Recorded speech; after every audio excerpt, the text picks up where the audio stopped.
우리는 활력 있는 사람을 보면 이런 생각을 합니다. 저 사람이랑 함께 있으면 마음이 편안해진다. 저 사람이랑 이야기만 해도 숨통이 트인다. 나도 저 사람 같은 에너지를 가지고 싶다. 어쩜 저렇게 에너지가 넘칠까? 참 따뜻한 에너지가 느껴진다. 함께 있으면 지쳐있던 나도 뭔가 하고 싶은 열정이 생긴다. 무수히 많은 에너지가 있죠. 젊은 10대, 20대를 보면 그 젊음이 주는 마냥 젊어서 피어오르는 활력들이 있죠. 젊은 사람뿐만인가요? 나이 드신 분들도 끊임없이 도전하시고 나이 신경 안 쓰고 자신의 에너지와 활력을 위해서 노력하시는 분들이 계세요. 우리 주변에 굉장히 많죠. 그런 분들 보면은 도전 의식이 막 올라와요. 뭔가를 해보고 싶고 나도 뭔가 할 수 있겠다라는 어떤 용기를 주시는 그 에너지가 있는 것 같아요. 반면에 사람의 사기를 그냥 뚝뚝 떨어뜨리는 에너지가 있죠. 함께 얘기하면 할수록 의욕이 떨어져요. 불평불만이 엄청 많으시고 삶의 감사는 기대할 수가 없는 분들이 계시죠. 현재의 행복을 굉장히 무시하는 사람이라고 생각합니다. 저는 이런 분들 만나면 괜히 제가 화가 나요. 그러면 이 현대인들의 무기력감과 남의 시선에 영향을 많이 받는 현대인의 에너지에 대해 생각을 해보게 됐어요. 왜 스스로 활력 있는 삶을 쟁취해내고 차지하지 못할까? 왜 스스로 삶의 흥미를 찾지 못할까? 이들의 편만한 공허감과 자기 파편감의 원인이 무엇이고 어떻게 하면 이런 현상을 극복할 수 있을까? 인생은 혼자죠. 하지만 인간은 함께입니다. 대상과 관계하면서 우리는 좋은 영향력을 주고받을 수가 있어요. 인간은 서로 영향을 주고받으며 심리구조를 형성하게 되죠. 현대 자기심리학의 아버지라고 불리는 하인즈 코앗은 자기의 분석 저서를 통해서 인간의 건강한 심리구조의 설립을 어떻게 대상관계, 상호작용하면서 설립할 수 있는지에 대한 연구를 하셨어요. 그래서 이상화 전이, 거울 전이, 쌍둥이 전이 이런 것들을 일으키면서 내적 심리 구조를 형성하게 된다라고 설명을 합니다. 책을 보면서 저자는 이 하인즈 코앗의 이론, 이상화 전이, 거울 전이, 쌍둥이 전이를 가지고 우리 현대인들의 이 편만한 공허감과 그 자기 파편감의 해법을 제안하고 있었어요. 이중축 자기의 설립이라는 파트가 있는데요. 이 이중축 자기가 뭐냐? 많은 예시를 들어주시고 또 개념적인 설명을 이 책에서 담고 있는데 이중축 자기는 쌍방의 사랑을 통해 생산되는 정신 에너지의 구조를 획득한 사람을 가리킨다고 저자는 설명합니다. 두 사람, 두 관계, 두 기둥, 그 두 기둥이 상호, 서로 간에 긍정적인 감정이 교류될 때 이런 이중축 자기 구조가 설립된다는 거죠. 내가 너무나 좋아하고 자도 생각나고 눈을 떠도 생각나고 밥 먹을 때도 생각나고 차를 타고 이동할 때도 생각나고 책을 보면 그 책의 내용이 다 나의 러브 스토리 같고 그런 대상이 있잖아요. 내가 사랑을 하는 사람이죠. 상대방의 마음이 또 나와 같다면 이건 기적인 거죠. 내가 사랑을 한 사람이 나를 사랑한다는 거예요. 이런 주고받는 긍정적인 감정 교류에 딱 갔다 할 때 이중축 자기 구조가 설립된다는 거예요. 나와 대상 사이에 엄청난 긴장이 있어요. 기대도 있고 흥분도 있고 좌절도 있고 슬픔도 있고 여러 가지가 있지만 그 안에서 흐르는 전류는 플러스 극 마이너스 극 사이에 흐르는 전류와 같은 긴장 에너지가 있다는 거죠. 이 이중축 자기 구조는 남녀 간의 사랑뿐만이 아닙니다. 부모 자식 간의 사랑이 있고요. 친구들 간의 우정, 스승과 제자 사이의 존경과 신뢰, 또 직장 상사와 후배 간의 믿음과 의지, 이 모든 것들이 이중축 자기 건설에 아주 주요한 관계 설정이 되고 있는 거죠. 핵심은 두 주체 사이에 벌어지는 긍정적인 감정 교류라고 저자는 설명합니다. 성공하는 인간은 자기의 전문 영역에서 이중축 자기를 경험하고 행복한 인간은 자기가 만나는 사람들과의 관계에서 이중축 자기를 느낀다고 저자는 설명합니다. 삶에 있어서 순탄하지 않고 내 뜻대로 되지 않는 게 인생인데 그 모든 장애물들이 아주 다양한 시간과 다양한 공간과 다양한 대상들로 저에게 오죠. 이 장애물을 그냥 장애물로만 인식할 것이냐, 거기서 멈춰 설 것이냐, 아니죠. 우린 이 장애물을 뛰어넘어야 하고, 이 장애물을 뛰어넘게 하는 근원에는 이 이중축자기 경험, 이중축자기 구조가 있을 때 가능하다라고 설명할 수 있습니다. 그래서 이런 이중축자기 구조가 있으면 바닥을 치더라도 다시금 소생할 수 있게 하는 힘을 주게 돼요. 에너지원이죠, 사실. 이런 이중축자기가 형성이 되는 게 너무 좋잖아요. 이중축자기 구조를 형성하려면 긴장이 필요합니다. 저자는 이런 이중축자기를 형성할 때 경험하는 긴장을 무의식적 공포, 불안 때문에 발생하고 이런 정신적인 불편 자극에 의해서 신체적인 증상을 공황장애라고 설명을 합니다. 공황장애뿐만 아니라 긴장은 신체화 장애, 전환장애, 동통장애, 건강염려증, 신체 변형장애, 그리고 히스테리성 인격장애와 분열 인격장애의 주요 원인이 되기도 한다라고 설명합니다. 이러한 증상들을 하나하나 살펴보도록 할게요. 공황장애는 개인이 긴장 체험을 극적으로 아주 강렬하게 하는 것이라고 설명합니다.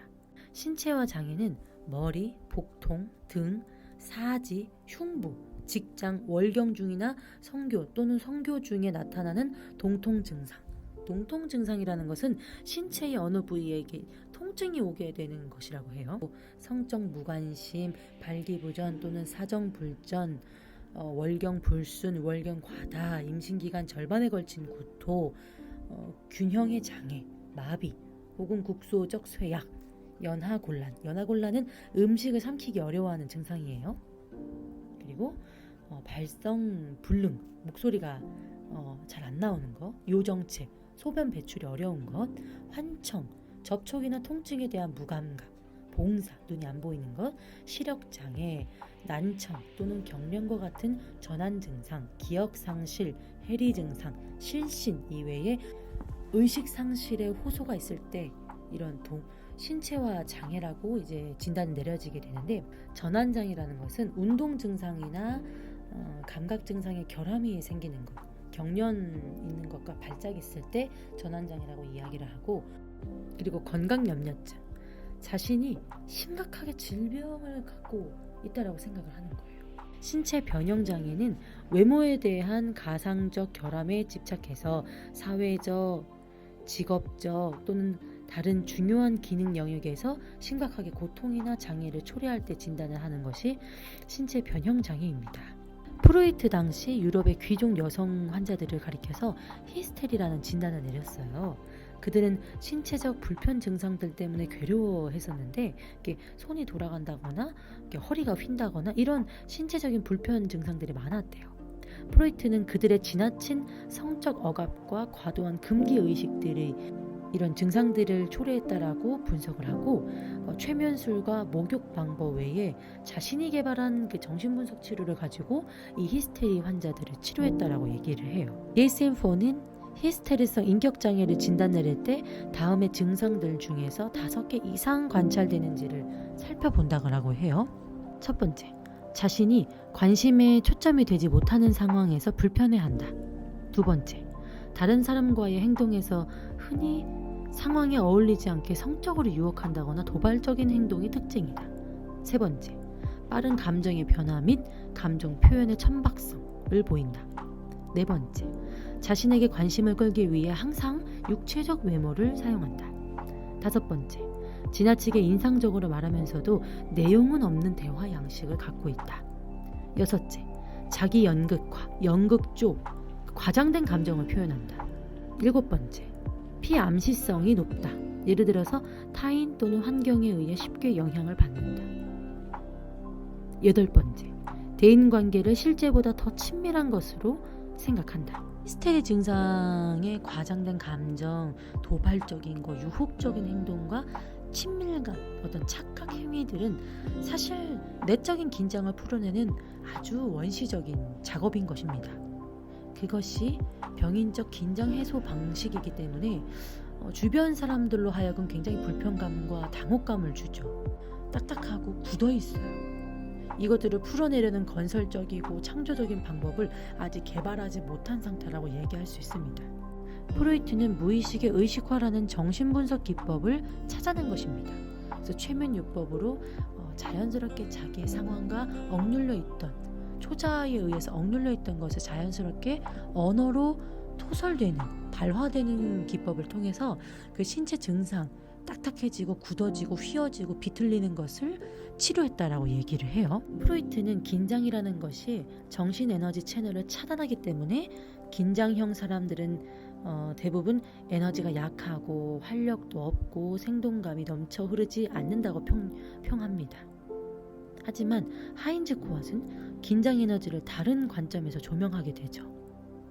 프로이트의 병리적 긴장 개념과는 달리 하인즈 코앗은 창조적 긴장 개념을 소개합니다. 이 창조적 긴장은 개인이 열정을 품을 만한 가치와 목표를 가졌을 때 몸과 마음이 느끼는 흥분 상태를 의미합니다. 창조적 긴장을 하인즈 코앗은 긴장의 호라고 이야기를 하죠. 이중축 사이, 너와 나의 긍정적인 감정이 흐르는 그 사이에 긴장이라는 것이 있어요. 이런 긴장의 호, 창조적인 긴장이 흐릅니다. 플러스 극과 마이너스 극 사이에 전류가 흐르듯이 이런 긴장의 전류가 흐른다는 거죠. 이런 긴장은 삶의 활력과 생동감을 충만하게 만듭니다. 은퇴하시는 분들, 아니면 장기 프로젝트, 단기 프로젝트, 뭔가 내가 에너지를 주고 그 에너지가 나에게 보상이 되고, 이런 활동을 하다가 그 프로젝트가 끝나면 무력감을 느끼죠. 허전하고 뭔가 상실된 느낌들을 갖게 되죠. 그래서 전반적인 삶의 에너지가 다운되죠. 목적의식이 없어지면 창조적 긴장도 없게 되고 결국 삶의 의욕을 상실한 채 활력 없는 무미건조한 삶이 되는 것입니다. 그래서 인간은 창조적인 긴장을 개발해야 합니다. 개발하지 않으면 프로이트가 설명하는 병인적 긴장들로 인해서 일련의 증상들이 인간을 끊임없이 괴롭힐 거예요. 우리는 수많은 창조적 긴장과 흥분의 순간들을 포착하게 됩니다. 2010년 대한민국은 빙산의 여왕 김연아 선수로 뜨거웠었죠. 그녀의 환상적이고 아름다운 무대, 그 누구도 따라올 수 없는 독보적인 존재, 그 자체가 대한민국의 마음에 뜨거움을 지펴주게 되었죠.